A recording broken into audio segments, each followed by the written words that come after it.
How do you know how much soil you need? This garden is about 1400 square feet by the time I'm all said and done.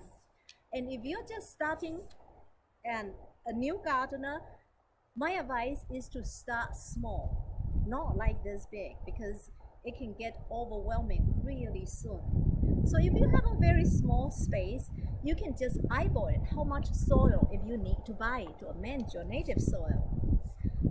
If you have maybe 2 or 3 raised bed and you are at a loss how to calculate, you can go to Google it, type in soil calculator, and there are several websites that will pop right out. Basically, you plug in your length times width times depth, how many inches of topsoil you want. Plug in all those numbers and it will give you the yardage that you need for the space. When you look at this, for a beginner, it is way too big. For me, it's actually way too big too. My heart says passion when I look at it. My mind says foolhardiness, and my body swears at me in the middle of the night.